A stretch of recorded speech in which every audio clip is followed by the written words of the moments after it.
All right, so here's a good example of your soil rotations or crop rotations for your soil amendment.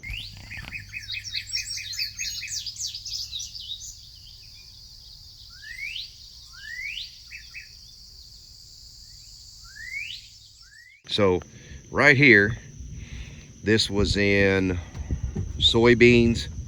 Last summer it was in soybeans, and then milo, soybeans, milo.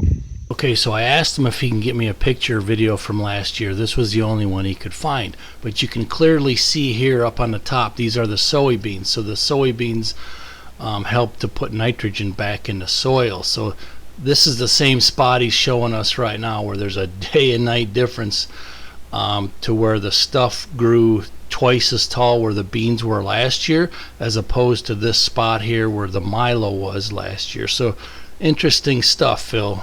Good deal. And then we planted it in our normal fall cover crop, just like we always do. But you can seriously see the difference between this, which is knee-high. There's buckwheat. This is that browse release from green cover. I wanted to try it out to see if the deer would hit it to stay off of the corn and beans. It's not working like I had hoped. But anyway, this is huge. Got great big collard greens in it. There's peas, buckwheat, milo, a bunch of other good stuff. There's still some wild mustard in there. But then you go right here and see where I had soybeans last year and then where I had the milo. It's a night and day difference. I mean, it is thin. It's full of weeds and grass.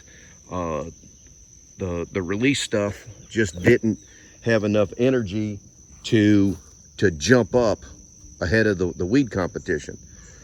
So it's a good example of why. And then you can see right there where it transitions again to where it was soybeans last year, how powerful just having soybeans in to amend your soil can be. Even if you disc them under in the fall, they're a great cover crop for the summer. The deer will hit them, whether they make pods or not pods or whatever. I mean, that's your choice on what you want to do, your strategy. But them soybeans just put a ton of nitrogen in. Look at the difference. It's huge. So it's thin. You still got bare spots here. It's just flush. The pollinators are getting into it. It's amazing. Just amazing what this stuff can do. I'm gonna pull some of that and try eating a salad or boil it down like spinach or beet tops or something like that. Might even sneak in some of this wild mustard here and try it. I've had mustard greens before. They're a little bit bitter, but you put enough butter and salt and pepper on anything and it tastes good. All right, on to the next spot.